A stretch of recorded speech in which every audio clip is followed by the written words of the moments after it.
J'espère que Sister Gopi est avec nous. Fine. Let me just see. Yeah, okay. Otherwise, yeah, just give a call. Anushka.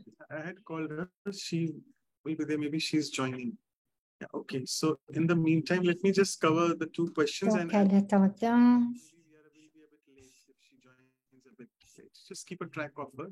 I'll finish these two questions as well. They're very interesting. I must say. You all need donc, je vais terminer les questions que je vous montrais. Right. So before I give it to you, thank you, Sister Gopi, for joining. I'm sure you're joining from Madhuban, the Pandava Bhavan complex, right? And Sister Gopi is not new for us, but as always, let me just speak a few words about her and a poem as always. Yes, so Sister Gopi was she's a Lokik advocate by profession, if I'm not mistaken, and she has been with the Brahma Kumaris for ages now. Let's not count the years, since 1979. And all of you also know her that she is very well oversees the growth of the International Youth Forum, the IYF, and that is also since almost 30 years now, since the early 90s. And she's got this beautiful blend of Eastern and Western. Her Hindi is fantastic. So is the British English as well. And as always, the poem on her. Voilà, Sister Gopi. So Sister Gopi has had a Lokik career in law, which was very curricular. But her spiritual Alokik career is indeed marvelously Voilà le poème. Sister Gopi a mené une carrière de juriste très spécifique, mais sa carrière spirituelle est merveilleusement exceptionnelle. C'est parce qu'elle a été une méditante très, très régulière. C'est aussi l'une des meilleures oratrices dont les propos sont très articulés. Son baratage de connaissances est en effet très spectaculaire. C'est pourquoi, parmi les jeunes de IYF, elle est très populaire aujourd'hui. Elle explorera comment ne pas devenir irrégulier pour que nous puissions ouvrir le troisième œil et que nous devenions extra-lucides. Développer cette pratique de la conscience de l'âme est vraiment très particulière, qui nous aide à être à milieu de Mayaravan, le prédateur.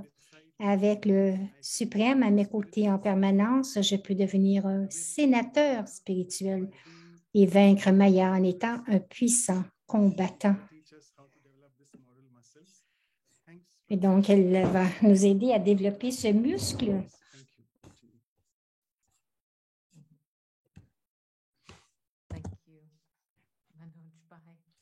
Alors, merci Manoj.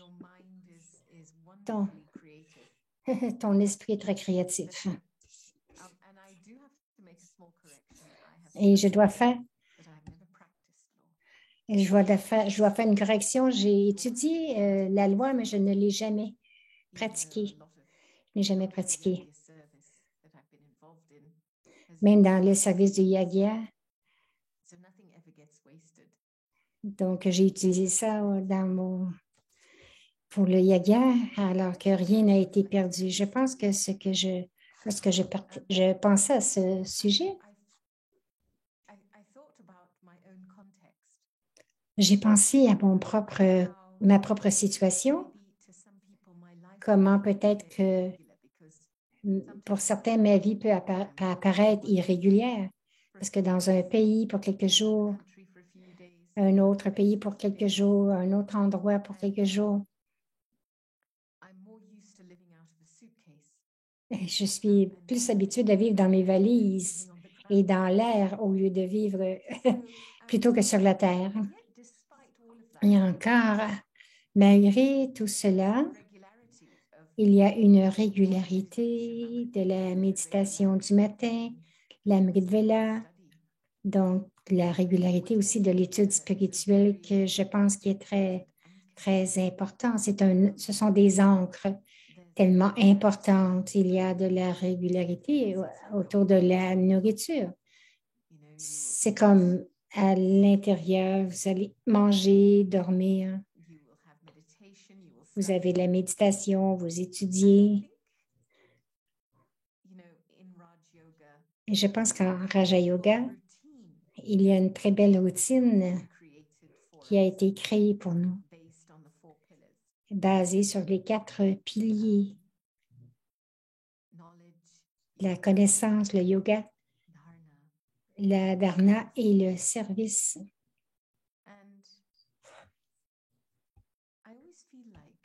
Et je ressens toujours que dans cette vie, que c'est une vie de service, de vraiment devenir serviable. Je me souviens, il y a quelques années, être devant Avyak Baptada et Baba parlait de 4 types de services et je me disais, si je peux vraiment incorporer ces 4 sujets dans mon horaire, je peux devenir vraiment serviable. Et le premier, c'est le service du soi, la fondation du soi. Qu'est-ce que je fais pour mon progrès personnel? Et qu'est-ce que je fais régulièrement pour mon progrès personnel? Parce que vous ne pouvez pas progresser si vous n'avez pas mis en place certaines activités. Alors maintenant, je vais vous donner un exemple. La beauté, c'est que nous étudions à chaque jour. J'étudie tous les jours, mais ce que j'étudie tous les jours, c'est différent. Alors peut-être que je puis étudier tous les jours, 6h30, 7h, mais le content de ce que j'étudie, c'est différent à chaque jour. Donc, il y a toujours de la nouveauté qui m'a été donnée. Donc, je suis régulière dans ma méditation du matin, mais chacune est très différente. Et j'ai bien hâte d'aller dans de faire ma méditation du matin. C'est comme un ancre dans ma vie. Ben ensuite, mais en fait, le contenu, l'expérience est tellement nouvelle. Il y en a qui pensent que la régularité est un peu ennuyeuse, mais c'est parce que peut-être que vous avez fixé le temps pour faire quelque chose, mais ce que vous faites dans ce temps, peut-être qu'il n'y a pas de nouveauté. Je pense qu'après une certaine période de temps, de répéter la même action encore et encore, peut-être un peu ennuyeuse. Ça peut être un peu ennuyeux. Je pense que le sujet de la régularité, c'est important lorsque cela vient pour... Bon, ça a une connexion profonde avec le temps, mais c'est important lorsque qu'on vient le temps de fixer certains principes. Donc, ce que j'ai fait dans ma méditation, mais j'ai besoin de méditer chaque jour, j'ai besoin de me nourrir chaque jour. Je dois vraiment prendre du temps pour rencontrer des gens chaque jour et je peux choisir qui je veux rencontrer et où je veux être.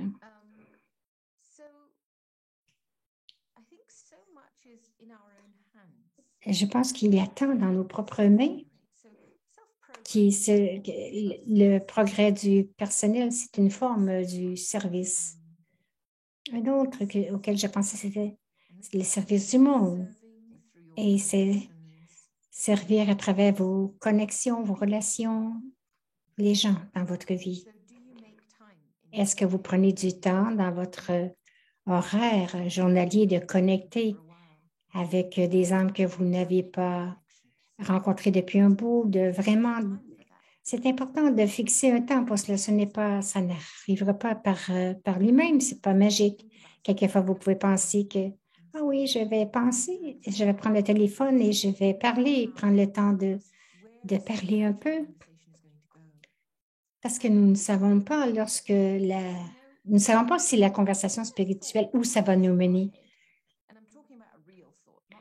Je pense, mais d'où viennent les pensées vraiment en nous? Je parle de la répétition générale dans notre esprit. Ce n'est pas ce qui vient. Donc, ce n'est pas pensée, mais la vraie pensée, c'est une pensée qui est pure, bienveillante. Peut-être un touching, c'est créatif. Il y a quelque chose à l'intérieur qui ouvre les possibilités quelquefois. Il y a une pensée qui vient à votre esprit, peut-être que le temps est venu pour ouvrir à cette connexion, à cette relation. Alors, servir le monde, servir à travers vos relations, la communauté, la société. La troisième forme, c'est servir le yaga. Nous ne parlons pas de l'organisation des Brahma Kumaris. Nous parlons de l'esprit, qui nous relie les uns les autres dans cette famille spirituelle. Comment est-ce que je contribue pour augmenter ce lien spirituel? Cela veut dire de servir avec le corps, l'esprit et les biens, parce que c'est chacun la connexion.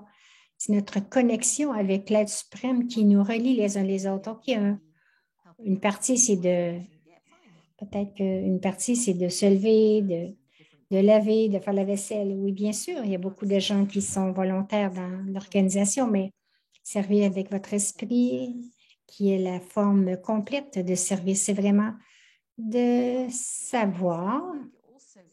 Quand je dis servir le yoga, c'est aussi connecté parce que nous sommes ici pour nous aider les uns les autres à s'élever.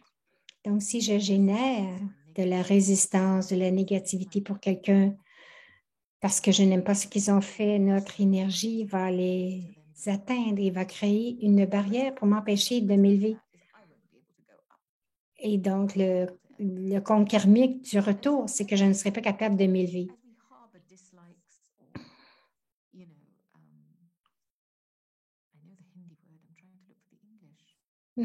Elle connaît le mot hindi, elle essaie de trouver son mot anglais lorsque nous allons contre quelqu'un dans notre attitude. C'est tellement facile de rendre quelqu'un notre ennemi. Je me disais, c'est très important de ne pas faire d'ennemis, mais de se faire des amis et de vraiment savoir, de dire non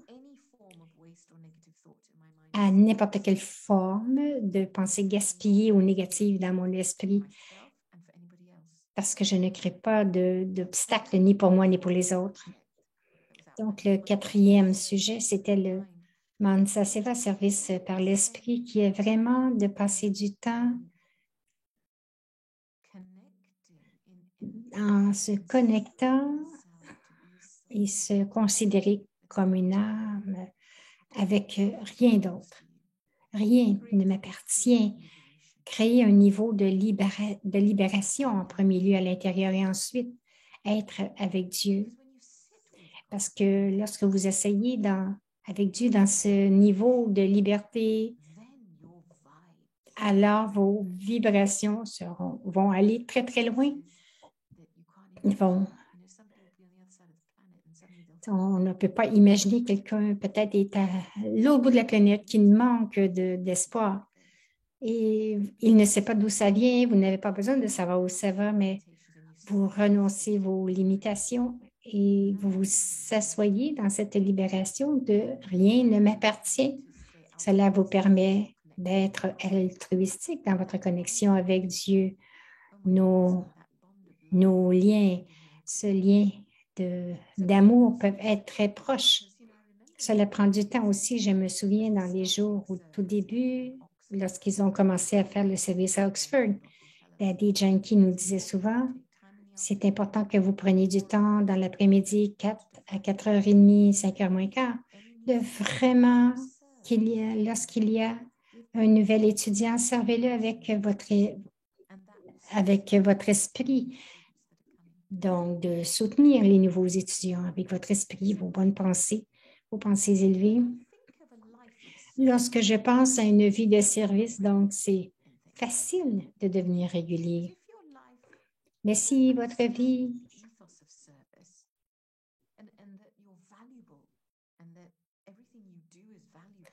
et si tout ce que vous faites a de la valeur, donc si vous vivez comme en compartiment, je fais ceci.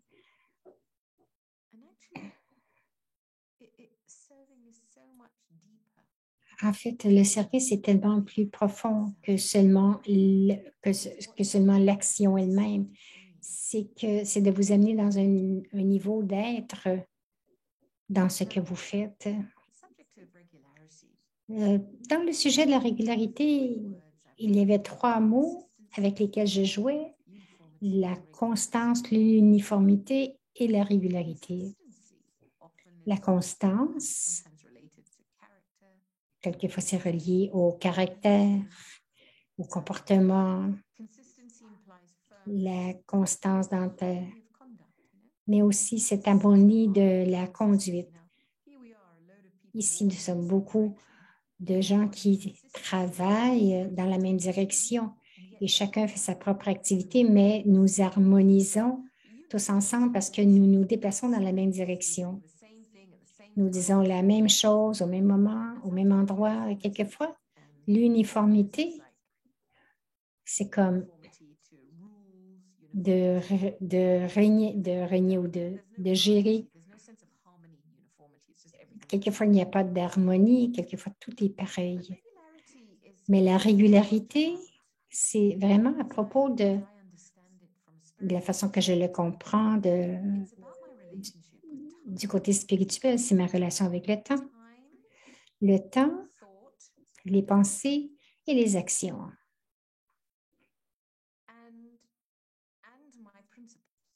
Et aussi mes principes.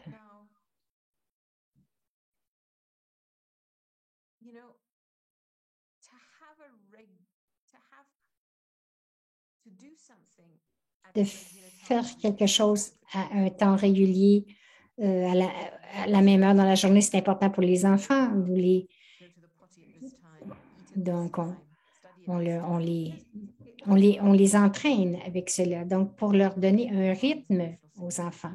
Et aussi, cela leur procure une sécurité émotionnelle.